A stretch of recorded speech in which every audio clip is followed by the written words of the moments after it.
Salut à tous et bienvenue dans l'heure des tchatcheurs. Le débat du jour s'articulera autour de la Ligue professionnelle de Côte d'Ivoire. Oui, il y a une semaine, son président, M. Salif Bictogo, évoquait le double SMIC pour les salaires des joueurs évoluant dans l'élite.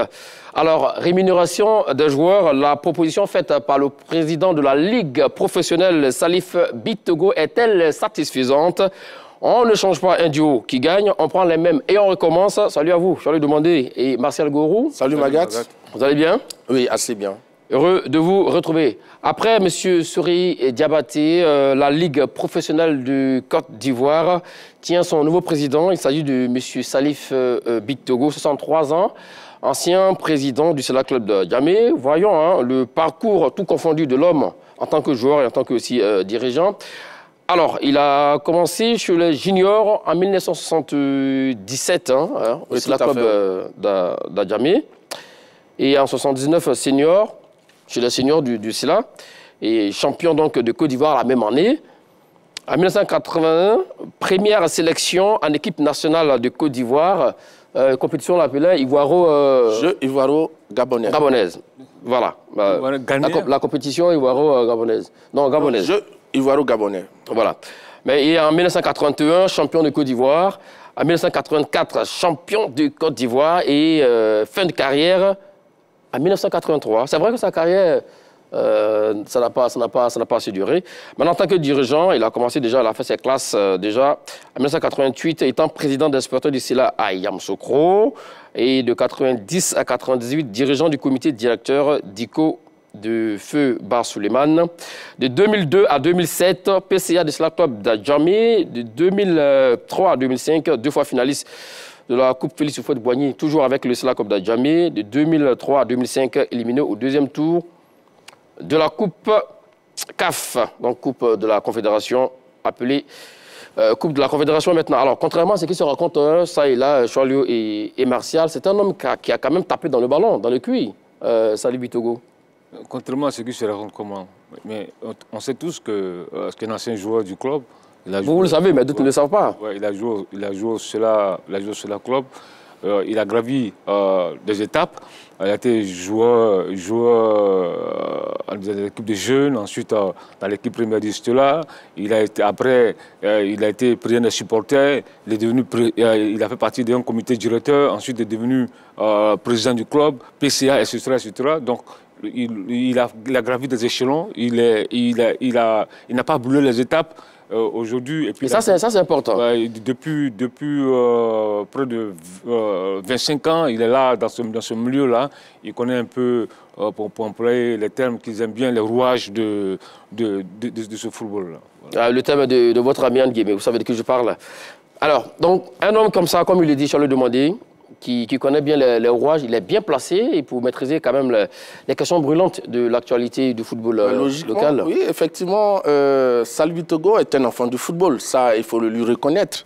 Parce qu'il a fait toutes ses classes. Il a été joueur, il a été dirigeant, dirigeant des supporters à Yamoussoukro, dirigeant du Sela Club d'Adjamé. Il a même été candidat à l'élection présidentielle de la FIFA. Malheureusement, qu'il a perdu face à Feu Sidi Diallo en 2011. Donc, je pense qu'il a été président de la conférence des présidents, une structure qui réunissait les présidents des clubs de Côte d'Ivoire. Donc, je pense que Salif Bictogo, c'est un enfant de la maison football.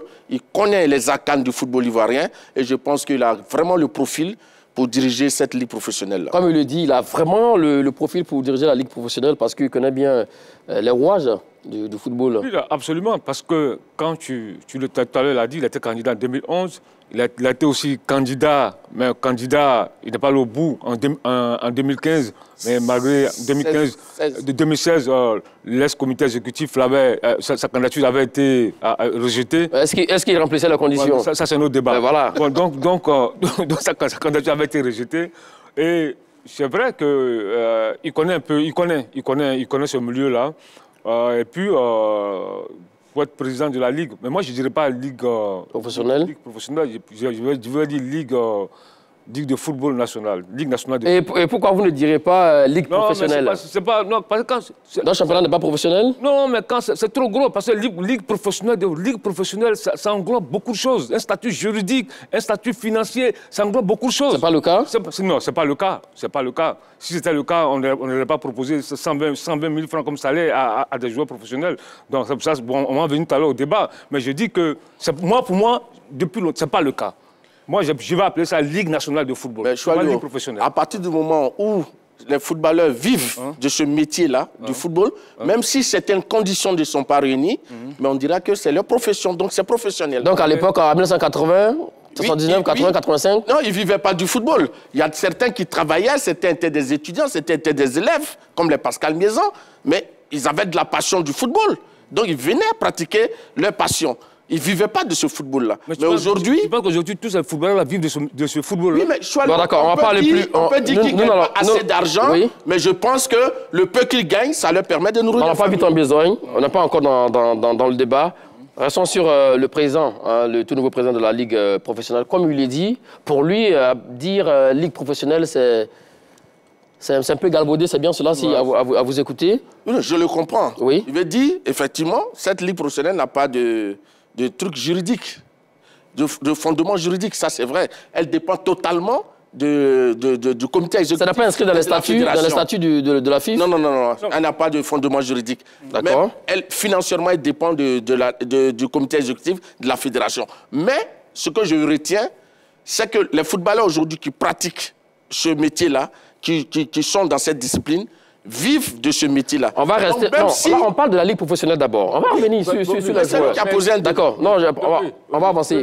J'oriente j'oriente le débat et puis vous me suivez là-dessus. Ouais. Alors, pour revenir à M. Salif Bitogo, parcours de junior, senior, international ivoirien, c'est le moment d'apporter donc sa petite pierre à l'édifice. Oui, mais il avait déjà eu cette ambition. Quand on veut diriger quand même la fédération, qui est quand même... la fêtière du football ivoirien, je pense que c'est parce qu'on pense avoir les idées, les moyens d'apporter quelque chose au développement du football ivoirien. Donc aujourd'hui, être président de la Ligue professionnelle, je pense que c'est un cran en dessous des ambitions qu'avait Salif depuis 2011-2016. Donc je crois que logiquement, il avait présenté un projet assez alléchant lors de la campagne de l'élection du président de la FIFA en 2011. Mais je pense qu'aujourd'hui, c'est tout donné. Ça va lui permettre d'appliquer ce qu'il avait pensé pour ce football-là. Exactement, c'est bien le cas. Oui, au-delà même de ça, moi je dirais que, vous savez, je me souviens très bien que lorsque M. Jacques Anouma, l'ex-président de la Fédération ivoirienne de football, mettait en place cette ligue professionnelle, son ambition était dans les années à venir, dans 15 ans, dans le thème, c'est le chiffre qu'ils avaient avancé, que cette ligue-là soit véritablement autonome. Lorsque la ligue de football en Côte d'Ivoire était mise sur pied par M. Autonome à quel niveau? Autonome, entièrement autonome, juridiquement, financièrement. Parce que, vous savez, dans les grands pays de football, je ne vais pas prendre l'exemple de l'Europe, même en Afrique du Nord, la fédération est différente de la ligue professionnelle. Exactement, parce que la ligue professionnelle organise les compétitions. La ligue professionnelle a ses propres sponsors. La ligue professionnelle a son statut juridique. La ligue professionnelle définit le statut du joueur. La ligue professionnelle, cette ligue professionnelle-là va chercher les ressources pour les clubs. La ligue professionnelle discute des droits télé. C'est pourquoi dans ces pays, les droits télé sont souvent énormes. Ici, ce n'est pas le cas. Et là, le président de la ligue professionnelle est élu. Il est élu. Et non nommé. Et non nommé. Donc il y a une certaine autonomie. Et ça, c'est bon pour ce football. C'est bon pour les acteurs, c'est bon pour les clubs, c'est bon pour tout le monde.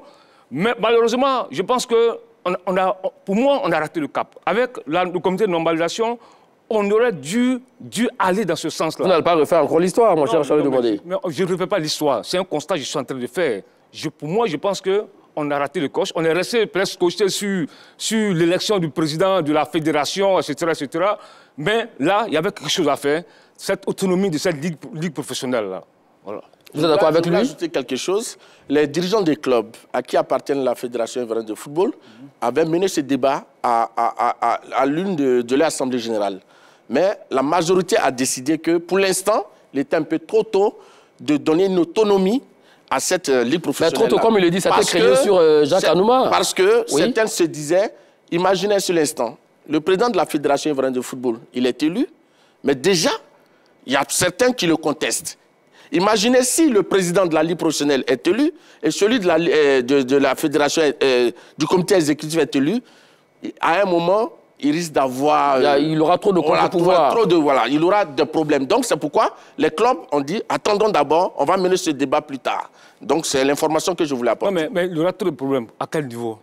Mais dans les pays où ce système-là, où la ligue professionnelle est différente de la fédération, il y a des problèmes là-bas? Non, mais Choualio. Non, parce que... Écoute-moi. Non, c'est ce que je veux dire. C'est lui qui a la parole, Martial Gourou. On avance vers la modernisation. On avance vers, comment on appelle, une certaine renaissance, une certaine... je ne sais pas le terme qu'employer, mais quand on veut développer un football, mais où est le problème? Le président de la ligue, il est élu, le président de la fédération est élu. Mais les compétitions, là, le championnat, la coupe nationale, etc., t'es tranquille, le président de la Ligue organise, le président de la fédération, il s'occupe de l'équipe nationale et du football amateur. C'est comme ça se passe partout. Ben, où ça peut poser problème? En fait, à la vérité, tout ça, c'était pour des questions électoralistes. Voilà, c'est tout. Sinon, ils ne veulent pas avancer. Non, je viens un instant, Martial Gourou. Mais pourquoi c'est maintenant vous parlez de ça? Moi, mais attends, c'est que tu ne m'as pas suivi. Non, par rapport à la Ligue professionnelle. Non, par rapport à la Ligue professionnelle. Oui. Mais il y a 5 ans de cela, dans un débat même avec M. Sori Diabaté, lors du journal des sports, avec Cathy Touré, sur RTI1, j'avais évoqué le débat. D'accord. À plusieurs reprises évoqué le débat. Sur RTI2, dans l'émission 3e mi-temps, c'était... Les Maglois peuvent témoigner, les Tchétchènes peuvent témoigner, Cathy Touré peuvent témoigner, même Sori Diabaté peuvent témoigner. C'était vraiment l'un des points sur lesquels j'insistais. Voilà. Non, là-dessus, vous n'avez pas été écouté. D'accord. Allons-y, mon cher Martial Gourou. En fait, ce que je voulais dire, je comprends, hein, Choualio. Je comprends ce qu'il est en train de dire. Mais je veux dire, déjà, où des gens élisent un président, il n'a pas en fin de mandat et qu'on conteste son pouvoir, on veut même le démettre en dehors des conditions qui sont prévues. Non, mais ça c'est clair. Non, je ne vous amène nulle part. C'est pour dire que si on élit le président de la Ligue professionnelle et qu'on élit le président de la fédération, j'avoue que vous allez voir qu'il y aura un conflit de compétences. Les gens vont se marcher dessus. Ça va venir pour l'instant et je pense qu'ils vont y arriver. Mais je pense que c'est les dirigeants eux-mêmes qui ont dit on se connaît, attention, si on met 2 têtes fortes, ils risquent de se marcher dessus. Mais donc pour ne pas qu'ils se marchent dessus, on va donner le pouvoir à un seul individu qui va donner la marche à suivre. Je pense que c'est pas mauvais. D'accord. Ils ne peuvent pas se marcher là-dessus. Pour terminer rapidement, oui, allons-y. Ce n'est pas les mêmes intérêts. Ils ne peuvent pas se marcher là-dessus. Ce n'est pas possible. Ce n'est pas possible. On dit président de la Ligue professionnelle. Tu t'occupes de la Ligue, des clubs, du championnat, de la compétition. Le président de la fédération gère l'équipe nationale, gère le football amateur. Mais partout, c'est comme ça. Dans les grands pays de football, partout, en Afrique du Sud, partout, c'est comme ça. Pourquoi moi se marcher là-dessus? C'est parce que chez nous ici, les gens ont d'autres problèmes, c'est tout. Sinon, on ne peut pas se marcher là-dessus. Voilà. Bon, on va avancer. Voilà, donc aujourd'hui, le football est devenu professionnel, hein, est devenu une véritable industrie et le joueur doit vivre effectivement de la passion. Et ce n'est pas M. Salif Bitogo, le président de la Ligue professionnelle, qui dira le contraire. Mais je crois que d'avoir un salaire, c'est un contrat qui se passe entre l'employeur et l'employé. Quand l'employé accepte d'avoir un salaire de 50 000, c'est que lui-même se dévalorise. Et les contrats, logiquement, arrivent à la fédération, à eux de traiter. Je me souviens que quand j'étais président de la conférence de présidents, au temps de la mandature du président Jacques Anouma, à l'époque, le SMIC en Côte d'Ivoire était à 33 000. Et on avait pris comme base 40 000, et chaque club pouvait faire un sursalaire à partir de ces 40 000. C'était le minimum qu'on pouvait payer un joueur à l'époque, parce que ça fait quand même déjà presque 15 ans. Et ensuite, j'ai même demandé à cette époque au président Jacques de faire des paiements échelonnés au niveau des clubs. Au niveau des clubs, c'est-à-dire une avance sur la subvention, et tous les mois, on versait un montant de telle sorte que le paiement des joueurs pouvait être effectif. Et je me souviens très bien qu'il y a eu un club à l'époque qui n'avait pas rémunéré ses joueurs, le Réveil Club de Daloa à l'époque. Et en tant que président de la conférence, j'avais fait bloquer cette somme avec le président de la Ligue à l'époque, M. Sori Diabaté, et on a rémunéré ces athlètes-là au niveau de la fédération. Je crois qu'il faut... nous ne devons pas être des négriers des temps modernes. Il faut que nous puissions avoir un barème pour nos athlètes, parce que quand les athlètes sont bien rémunérés, le niveau aussi augmente, parce qu'ils n'ont plus faim, comme on dit. Et aujourd'hui, les enfants sont regardants. Ils sont regardants et c'est un fait sur lequel nous allons insister. Pour vous, le barème sera lequel? Non, je crois qu'aujourd'hui, le SMIC en Côte d'Ivoire est à 60 000. Mais je pense que pour démarrer, il faut que le club propose au moins le double de ce SMIC. Et ensuite, s'il veut faire un sursalaire sur ce double-là, et puis atteindre au moins un salaire normal. Donc 120 000 francs, ce serait le plancher. Hein? Le plancher, oui. D'accord. Ouais. Et après, bon, chaque club voilà, pour avoir les libre de voilà. D'accord. Oui, Jean-Philippe. C'est une annonce forte. Donc le président de la Ligue annonce que potentiellement on aura un salaire catégoriel pour les footballeurs de l'élite ivoirienne à 120 000 francs. Non mais oui, parce que le président Idriss Diallo, dans son programme, a dit que chaque club aura une subvention à peu près 100 millions. Donc je suppose que ce n'est pas suffisant. Pour certains clubs, ça va être suffisant pour d'autres parce que tous les clubs n'ont pas les mêmes ambitions. Et à partir du moment où on décaisse une certaine somme, il faut pouvoir suivre. Et il faut pouvoir former peut-être certains clubs à une comptabilité, à une gestion simplifiée du budget qu'on mettra à leur disposition. Et à partir de ce moment, je pense que nos athlètes seront rémunérés à temps.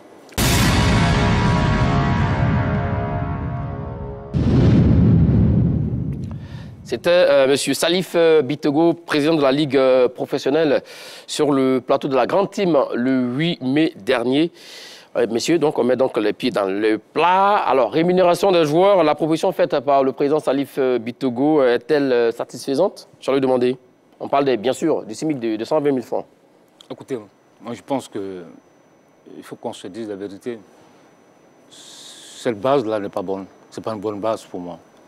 Parce que 120 000 francs comme base, je pense que franchement, c'est pas bon. Donc, elle a dit bien double SMIC, hein? Oui, c'est-à-dire 60 000 pour le SMIC, le double 120 000. Tu sais, on peut pas, le footballeur, tout à l'heure, il le disait, que c'est des footballeurs professionnels.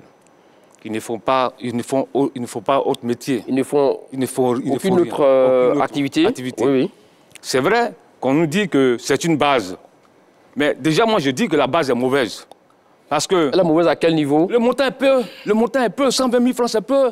Mais attends, Abidjan, ici en Côte d'Ivoire, Abidjan, quelqu'un peut vivre à 120 000 francs, il travaille pour 120 000 francs. Non, je dis non. Il faut respecter le footballeur. Tout à l'heure, il disait que nous ne voulons pas être des temps modernes. Oui, oui. Mais c'est tout comme. C'est tout comme. Non, ça c'est trop fort, ça. Écoute-moi. Je dis, cette proposition n'est pas bonne. Pour moi, on aurait dû passer peut-être en 200, même 250. 250 comme base. Minimum 250 pour le footballeur. Parce qu'il a dit un truc assez important. Il dit, pour relever le niveau de notre football, c'est les footballeurs, c'est les acteurs, c'est eux qui sont sur le terrain. D'abord, oui. Mais il faut qu'ils soient motivés. Il faut que il faut susciter les vocations. Il faut que... Parce que quand vous pensez que quand un gamin qui aspire à jouer au football, quand on lui dit 120 000 francs comme base, pour lui, il se dit, mais attends, qu'est-ce qu'il y a le foot dans ce truc-là? Et c'est pour la question, si les 120 000 sont en euros ou en francs CFA. Qu'est-ce que je vais aller foutre dans ce bourbier? D'accord. Et il préfère peut-être aller faire autre chose. Donc je pense qu'il ne faut pas freiner des vocations. Et pour moi, 120 000 francs n'est pas une bonne base. On va revenir à vous pour votre développement. Allons-y, mon cher Martial Gourou, sur la question. Je pense que... Répondez d'abord à la question. Oui, mais je suis en train de répondre à la question. J'ai dit que oui, c'est bon, c'est une bonne base. Voilà. Parce que quand on part de rien et qu'on voyait ici que des joueurs qui étaient payés à 50 000, je crois que Soalou s'en implaît ici, sur certains plateaux, et que des gens arrivent. C'est vrai, ce n'est pas quelque chose d'assez décidé, mais là, c'est une fourchette salariale indiquée par le président de la Ligue professionnelle. Et là, retenez qu'il n'a pas indiqué de montant. C'est nous qui faisons des spéculations, mais il n'a pas indiqué de montant. Et c'est qu'on vient d'écouter, mon cher Martial Gourou? Non, il dit, c'est ce que j'ai dit, c'est une fourchette qu'il indique, que bon, le SMIC à 60 000, bon, si on faisait le double, mais ça c'est une proposition personnelle. Ça n'a rien à voir. Maintenant, ce que je veux dire, vous savez, dans la vie, il faut avoir le peu que de ne rien avoir. Pour ce qu'on avait l'habitude de voir, des gens se sont plaints ici, sur tous les toits, pour dire que les joueurs n'avaient rien. Mais aujourd'hui, même si c'est une proposition partie de 120 000, alors que par le passé, il y avait des salaires en deçà, je pense déjà qu'il faut féliciter ceux qui sont arrivés. Ça, c'est d'abord un premier point. Maintenant, ce que je voulais dire, le président Idriss Diallo, lorsqu'il faisait sa campagne, lors de la déclaration de sa candidature à l'élection de la présidente de la FIFA, a dit clairement qu'il allait organiser des assises. Et au cours de ces assises, les dirigeants fédéraux et les clubs allaient s'asseoir pour entamer des négociations. Parce que la Fédération ivoirienne de football n'est pas employeur de footballeurs. Et naturellement, elle ne peut pas imposer des salaires à des clubs. Donc c'est à la suite des négociations qu'on pourra trouver une base salariale. Et c'est à partir de là que les dirigeants pourront payer ce salaire-là aux footballeurs. D'accord, là-dessus, on vous a compris. On va définir ce que c'est que le SMIC. Hein. Alors, c'est le salaire minimum interprofessionnel garanti. Voilà, le SMIC, le salaire minimum interprofessionnel garanti. C'est ce que vous dites. Pour vous, les 120 000 francs sont peu. Mais comme il l'a dit, il y a des clubs qui n'étaient pas capables de payer même les 50 000 francs qu'ils avaient promis à des joueurs. Mais écoutez, mais c'était pas une bonne chose. C'était une mauvaise chose. Ce n'est pas parce que des clubs n'arrivaient pas à payer ces 50 000 francs et qu'aujourd'hui, on veut essayer d'imposer une base qu'on va dire que 120 000 francs, c'est une avancée. J'ai dit non, il faut respecter le footballeur. Il faut respecter le footballeur. Et puis tout à l'heure, il a dit quelque chose qui est assez grave. À quel niveau? Il dit que, j'ai entendu parler, Marcel Gourou a dit que la proposition de Salif Bitogo est une proposition personnelle. C'est ce que vous avez dit là. Oui, bien sûr. Mais c'est trop grave, non, Marcel. Non, mais si. Non, mais il était sur un plateau télé. Vous pouvez le dire, il était chez nous ici, à la 3, à la grande team. Il était à la grande team, il a posé. En tant que responsable, il a réfléchi, mais ça n'engage nullement. C'est sur le plateau qu'il a réfléchi? Oui, non, mais attendez, monsieur. Le comité exécutif a été élu le 23 avril. Et ça, on le sait. Ils se sont installés le 4 mai. D'accord. Pour une vingtaine de jours, on peut trouver les solutions à tous les problèmes du football. Soyons sérieux. Mais avec quoi ils ont fait la campagne? Tout ça, c'était pas prévu avant? Non, mais ça y est dedans. C'est pourquoi ils disent qu'ils vont organiser des rencontres pour discuter avec les clubs pour tomber d'accord sur un minimum salarial. Mais attends, mais allons-y, j'ai la parole, il m'interrompt. Non, allons-y. Il faut qu'on se respecte. Il n'y a pas de problème, vous avez compris. Vous avez raison, allons-y. Je dis que, tu vois, c'est trop grave ce qu'il a dit. Quand tu dis que c'est une proposition personnelle. Mais bien sûr. Mais oui, mais c'est pas possible. Un président de la Ligue professionnelle, en griffe, qui vient sur un plateau de télévision, qui sort un truc comme ça, tu dis que c'est... Non, ça ne doit pas être... S'il n'est pas sûr...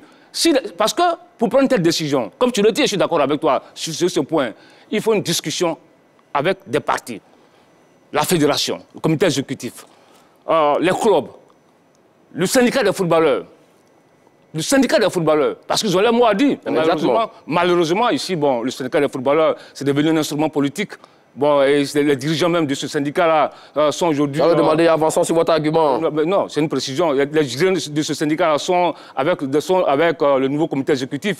C'est vraiment dommage. Est-ce qu'ils peuvent défendre réellement les causes du footballeur? Je me pose des questions. Donc, c'est pour te dire qu'il faut les différents partis, il faut s'asseoir pour discuter, pour arrêter une décision. Donc, quelqu'un peut venir s'asseoir sur un plateau de télévision, une proposition personnelle, et puis il lance un truc comme ça, mais c'est un problème de communication, ça a faussé la communication. Voilà pourquoi tout le monde est choqué. Quand tu dis que c'est une proposition personnelle, je dis non, c'est trop grave. C'était une erreur de communication de la part de M. Salif Bitogo. C'était une erreur de communication. Ce que je dis, je ne me trompe pas, c'est une erreur de communication. Parce que tu le dis, tu le reconnais que c'est une proposition personnelle. Mais ça ne doit pas être une proposition personnelle. Aujourd'hui, nous sommes dans un projet fédéral. Donc, il faut prendre des décisions. Quand tu viens t'asseoir sur un plateau de télévision, c'est que vous avez discuté avec le syndicat des footballeurs. Et puis, là, on définit le statut du footballeur. Parce que là, on va dans tous les sens, là. Quel est le statut du footballeur aujourd'hui? Le footballeur, il va... Je vous pose la même question. Quel est le statut du footballeur? Ce que je voulais dire, M. Magat. Oui. M. Salif Bitogo est venu sur le plateau de la grande team. Oui. Et vous étiez là d'ailleurs. Oui, on lui a posé une question. Mais c'est quand même un être humain. Il a sa réflexion personnelle. D'accord. Quand on appartient à un comité, il revient au sein du comité, la majorité qui décidera de la suite à tenir. Mais pour ce que je sais, le président Idriss l'a dit clairement au cours de sa campagne. Lorsque nous serons élus, nous allons nous asseoir avec les dirigeants du club pour négocier un SMIC qui sera fixé pour les clubs de Ligue 1 et de Ligue 1 et de Ligue 2.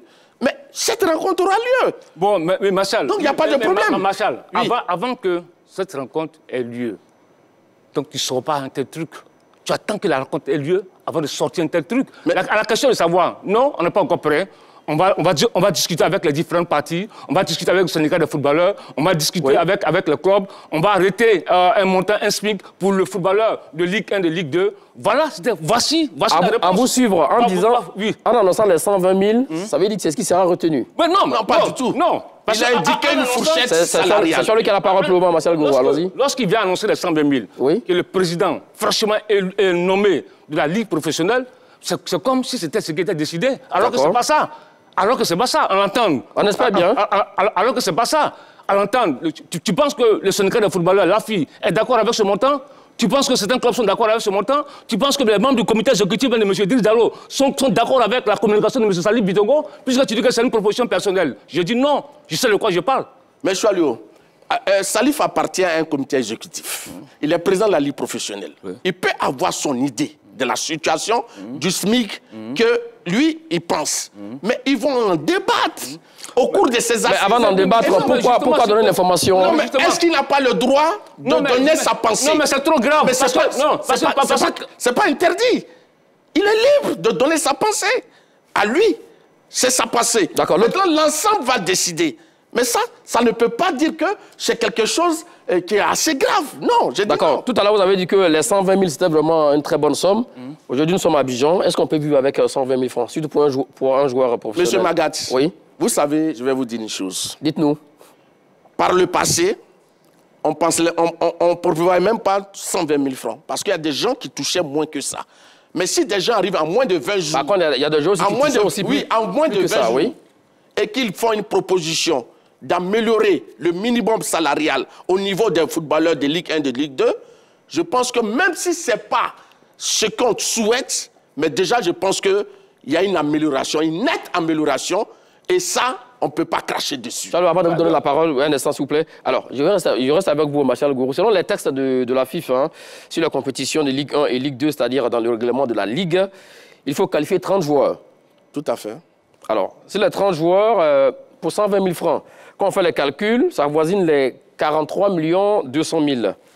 Sur les 100 millions de subventions que le président prévoit de donner donc au club, il en reste beaucoup. Mais monsieur Magat, vous convenez avec moi que dans un club, tout le monde n'est pas traité de la même manière. Façon. Oui, ça on le sait. Il y a des joueurs qui sont stagiaires, qui sont en équipe réserve, mais qui sont appelés en équipe première, mais ils peuvent toucher 120 000 francs. Et par contre, les joueurs qui sont aguerris, qui sont habitués aux compétitions locales, mais ceux-là, ils peuvent se retrouver à 300 400 000 francs. Et ça, chaque joueur a son contrat. 400 000 francs et le salaire sera garanti. Mais bien sûr. D'accord. Allons-y, je vais demander. Tu vois, ceux qui ont donné, qui soutiennent ça, c'est parce qu'ils n'ont pas de frères ou de fils qui jouent au football. C'est pourquoi ils peuvent soutenir un tel truc. Ah oui? Oui, non, c'est clair. Parce que si tu as un de tes frères ou même ton fils qui joue au football et qu'on vienne aujourd'hui en 2022, en mai 2022, proposer une base salariale de 120 000 francs, et bien déjà applaudissent, franchement, je suis désolé. Deuxièmement, dans ce qu'on propose, vous savez, parce que là, si on veut rester dans la logique football professionnel, etc., c'est-à-dire que c'est des salariés. Mais bien sûr, oui. C'est des salariés. Oui. Un salarié, il y a un impôt sur le salaire. Sur le salaire, il y a un impôt sur le salaire. Ah, ça. Un salarié, il va payer la CNPS. Un salarié, il y a des congés qui sont payés. Donc, vous voyez que quand tu enlèves tout ça, ça devient problématique. Et là où je suis d'accord avec vous, c'est-à-dire que dans une équipe, tous les joueurs n'ont pas le même salaire. Mais le problème, là, quand tu dis c'est une avancée, mais, Martial, mène un peu une enquête. Tu vas voir que dans des clubs ici, il y a des joueurs, quand ils signent le contrat, on leur promettait 200 000, 250 000, souvent même 175, etc. Enfin, vous voulez dire que le contrat n'a jamais respecté, n'a jamais été respecté après. Parce qu'aujourd'hui, le problème, qui est l'un des problèmes, des vraies questions, c'est est-ce que c'est le salaire qui pose problème ou le paiement du salaire qui pose problème? D'abord, la question pour vous répondre. Voilà, non, mais justement, voilà, c'est la problématique. Parce que les deux posent problème. Le salaire, ce qui est proposé, 120 000 francs, ça pose problème. Mais le paiement de ce salaire-là pose aussi problème. Parce qu'effectivement, tu vas dire, on donne 300 000 francs. Est-ce qu'il y a un mécanisme de contrôle? n'y a pas de mécanisme de contrôle. Et les joueurs, ils sont à la merci de certains présidents de club. Mais quand je parle, ce n'est pas tous les présidents de club. Il y a des présidents de club sérieux qui payent les salaires. Je vais citer l'exemple de l'Astec Mimosa, où là-bas, c'est vraiment professionnel. Les joueurs sont régulièrement payés. Voilà. Et aujourd'hui, on s'étonne que l'Astec plante sur le football ivoirien, mais c'est parce que c'est bien organisé, c'est bien structuré. L'autre question pour vous aussi, je vais demander, un club qui paie son joueur à 120 000 francs, et c'est garanti durant les 12 mois de l'année. Et celui qui propose les 400 000 francs, qui n'arrive pas à payer son joueur durant les 12 mois de l'année, vous préférez quel type de salaire? Non, mais non, c'est pas la question mal posée là. D'accord. Ouais, parce que vous comprenez le sens de mon idée. Oui, je comprends, ma question. Mais je ne vais pas répondre comme ça. D'accord. Parce que 120 000 francs, oui, pour moi-même, aujourd'hui en 2022, mai 2022, bas salarial, c'est pas bon. D'accord. Voilà, donc je ne peux pas. Je peux répondre. D'accord, ça c'est votre avis et on le respecte. Allons-y, Martial Gourou. Ce que vous voulez dire, oui, il ne faut pas qu'on laisse croire que les footballeurs sont des travailleurs spéciaux. On vit dans un pays qui est organisé, qui a des lois. Le SMIC en Côte d'Ivoire est de 60 000. Donc le footballeur n'est pas en dehors de la société ivoirienne. La logique voudrait que le footballeur soit aligné sur ce SMIC. Mais déjà, des gens qui viennent pour dire non, on passe de 60 au double, je pense que c'est une avancée. Ça, il ne peut pas me faire dire le contraire. Maintenant, ce qu'il faut reconnaître, écoutez, nous-mêmes, nous appartenons à une corporation. Il a fallu qu'on mette en place une convention collective interprofessionnelle qui obligeait les employeurs à respecter la grille salariale. Mais malgré cela même, il y a certaines rédactions en Côte d'Ivoire qui n'appliquent pas cette grille. Donc c'est pour dire quoi? Vous savez... Ça sera le cas aussi au niveau du football? Oui, non, mais je vais dire que les choses vont par étapes. Crescendo. Oui, il ne faut pas dire que aujourd'hui des gens qui ont été élus hier, le 23 avril, qui déjà montrent quelques signes positifs, il ne faut pas dire non, c'est insuffisant, alors que ça n'existait pas. C'est ce que je vais dire à Choilio. Maintenant, Massa Gourou, je vais le demander un instant avant que je vous donne la parole. Oui. Un instant. Oui. Que dis-je? Vous avez les clubs européens. Aujourd'hui, le football s'est mondialisé. Tout à fait. Le week-end, là, vous avez suivi les matchs européens. Vous êtes d'accord avec moi? Tout à fait. Alors, les joueurs, ils sont en Côte d'Ivoire, ils attendent les chiffres ronflants, voilà, avec des salaires mirobolants. Je vais vous donner la réponse. Je n'ai pas terminé. Je vous vois venir. Le joueur, il est là, il est en Côte d'Ivoire, vous dites que vous le payez à 120 000 francs. Je vais vous dire une chose. Je vous vois venir. Je n'ai pas terminé. Oui. Vous me laissez terminer rapidement. Sans blessure, le joueur, il a quoi? 5 à 10 ans de haut niveau, ici en Côte d'Ivoire. 120 000 francs, il doit payer sa maison, son loyer, bon, c'est ça, oui. Et sa famille également, envoyer les enfants à l'école et tout ça. S'il est malade, il doit se soigner. En dehors, bien sûr, donc, de ses blessures au niveau du football. Concrètement, 120 000 francs, Martial Gourou, c'est très peu, vous le savez. Mais l'employé qui est en zone industrielle à Yopougon... Mais pourquoi vous comparez un employé de zone industrielle avec un footballeur? Il est tombé du ciel, c'est quelqu'un, c'est un extraterrestre. Il est tout comme tout autre citoyen ivoirien. Si vous admettez que des gens payent des gens à moins de 120 000 francs dans certaines entreprises, pourquoi vous ne voudrez pas que des clubs payent moins de 120 000 francs? Est-ce qu'il y a des employés, qui sont dans des zones industrielles qui sont payés à des milliards? Vous voyez venir, vous savez, dans les pays développés, il existe une convention collective nationale du sport qui est votée par l'Assemblée nationale. Et c'est cette convention, cette loi-là, qui permet à tous les acteurs du sport d'avoir un certain nombre de salaires. Cette loi est appliquée à tout le monde? Oui. Mais en Côte d'Ivoire, ça n'existe pas encore. Et tant qu'une loi ne protège pas les acteurs d'une discipline, mais d'un secteur, mais naturellement, ils vont subir les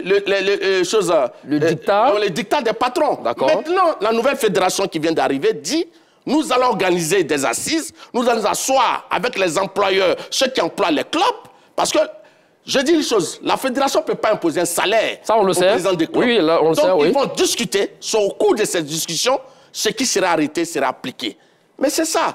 C'est mauvais, c'est pas mauvais, mais je pense que c'est ce qui peut se faire pour l'instant. Alors, je vais demander. Martial, oui. Tout à l'heure, tu as dit que les footballeurs ne sont pas des travailleurs spéciaux. Oui, bien sûr. Oui. Et tu prends l'exemple, pourquoi un salarié... Un travailleur, oui, zone industrielle, oui. C'est pas la même chose. Mais pourquoi? Oui, je dois pourquoi? Parce que toi, Martial Gourou, tu es journaliste. Oui. Tu peux aller jusqu'à ta retraite, peut-être 60 ans, 65 ans. Oui. Mais le footballeur, il joue pas au football jusqu'à 60 ans. Tu es d'accord avec moi? Je l'ai même donné l'exemple tout à l'heure, de 5 à 10 ans. Attends, écoute-moi, c'est pas la même chose. Le footballeur, à 35 ans, 40 ans, retraite internationale. Toi, tu peux continuer jusqu'à 65 ans, soit même à 60 ans, 65 ans. Donc, c'est pas la même chose.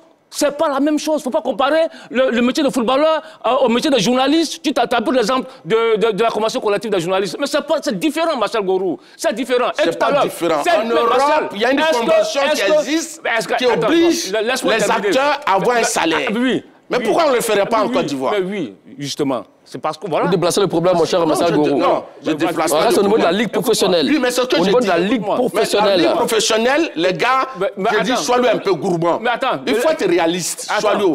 Il est gourmand à quel niveau? Salif Bitogo vient de s'asseoir. Oui. Il vient d'arriver. Oui. Monsieur Soilio, je vous comprends. Oui. Vous voudrez que les footballeurs aient plus de moyens. Oui. Ça, je vous comprends. Mais ça fait partie du programme du président Idriss Diallo.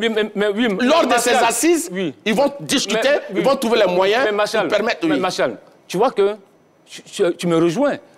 Parce que, tu vois, tu dis que le président Idriss Diallo vient d'arriver. Oui. Ils vont trouver un terrain d'entente lors d'une assise. Tout à fait. Donc, mais tu ne peux pas maintenant soutenir les 120 000 francs.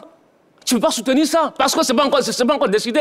Parce que cette base de 120 000 francs, c'est une base qui est mauvaise. Donc, attendons que le comité exécutif discute avec le club, avec le syndicat des footballeurs, pour définir réellement le statut du joueur, pour définir réellement la base salariale d'un footballeur professionnel en Ligue 1 et Ligue 2. Donc, les 120 000 francs, moi, voici mon problème. Je ne suis pas contre cette discussion du comité exécutif et les différentes parties. Mais j'ai dit cette base de 120 000 francs est une base qui est mauvaise. Et je te répète, il ne faut pas comparer le footballeur, le métier de footballeur à un métier de journaliste ou un mec qui travaille dans une zone industrielle. Ce n'est pas la même chose. Parce que le journaliste, il peut aller jusqu'à... Moi, je travaille... Et le travail de la zone industrielle, il va à 100 ans? Non, c'est pas ça. Non. Pourquoi est-ce que lui, on ne pourrait pas défendre ses intérêts? Attends, là-bas, ils défendent leurs intérêts. Il y a des syndicats qui défendent leurs intérêts. Bien, on va avancer. On avance sur le demander. Voilà. En même temps, ces salaires de 120 000 francs, du moins ces salaires dérisoires qu'on a pu voir dans le championnat, ça ne date pas d'aujourd'hui. Ça ne date pas d'aujourd'hui. Oui, justement, ça ne date pas d'aujourd'hui. On l'a souvent dénoncé. C'est pourquoi j'ai dit souvent qu'il faut quand il a dit un truc tout à l'heure qui est assez pertinent, il dit que ce n'est pas la fédération de fixer des salaires. Qui fixe les salaires, oui. Oui, mais la fédération, aucune fédération au monde ne fixe des salaires. Mais c'est une fédération contrôle. Contrôle. Il y a des structures qui sont là pour contrôler. Parce que quand tu es fédération, tu donnes des subventions au club. Mais il faut un mécanisme de contrôle. Mais on a déjà fait. M. Salif Bitogo l'a dit tout à l'heure. Le Rebecca de Dalois n'arrivait pas à payer ses joueurs à l'époque. Écoute-moi. Le cas du Rebecca de Dalois, ça peut être un cas. Mais il y a plusieurs cas. Il faut contrôler, ça doit être systématique. Il faut contrôler. Je prends un exemple. En France, la DNCG, avant chaque début de saison, quand un club n'arrive pas à donner des garanties, le club est rétrogradé. Oui, effectivement. Mais il faut ça. Quand je vois une fédération qui donne des subventions de 50 millions, vous enrichissez, il n'y a pas de contrôle. Soit c'est le président du club, vous enrichissez au détriment des acteurs. Moi, je n'ai pas cité le nom du club. 38 millions de subventions. Il y a un club en Côte d'Ivoire ici, pendant 5 ans, qui recevait 38 millions de subventions, mais qui n'a jamais payé de salaire. Il n'a jamais payé de salaire. Il avait des joueurs qui jouaient pour lui? Mais un joueur parce que... parce que le drame... Un instant, le temps qu'il termine rapidement. Le drame, les jeunes footballeurs, ils veulent jouer parce qu'ils aspirent à aller en Europe. Donc, ils subissent toutes les conditions. Mais je le précise, ce n'est pas tous les présidents de clubs.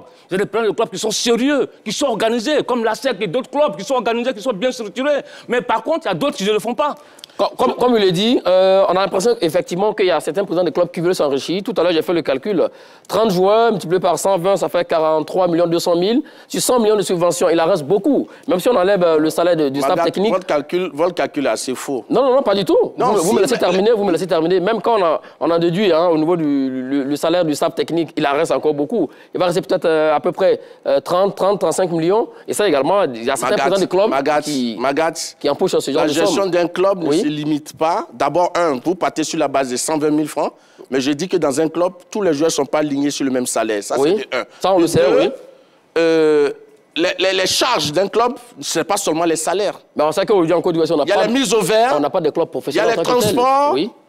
Il y a souvent, il faut soigner les joueurs qui sont blessés. Oui. Il y a l'aspect médical. Maintenant, je vais vous dire, en Côte d'Ivoire, un club qui veut vraiment jouer le haut du tableau, vous connaissez son budget pour la saison? Non. Minimum. Dites-nous, 200 millions de francs CFA. Vous avez déjà dirigé un club? Non, mais j'ai écouté. Les gens ont fait des campagnes. Pendant la campagne, chaque candidat a dit combien un club pouvait dépenser. 200 millions de budget. Donc, c'est pour dire que la subvention qui sera donnée, c'est pour amortir au minimum 50% des charges des clubs.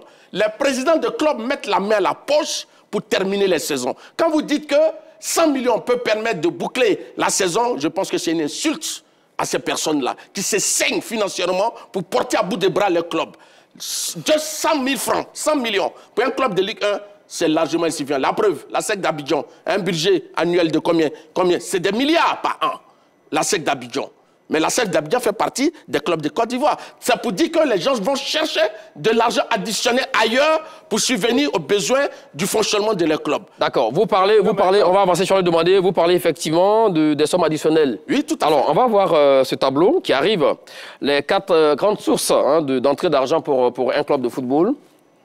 Donc, les droits télé, le sponsoring, la vente des produits, dérivés, maillots, t-shirts, casquettes, etc. Et puis, en 4e position, les recettes des guichets.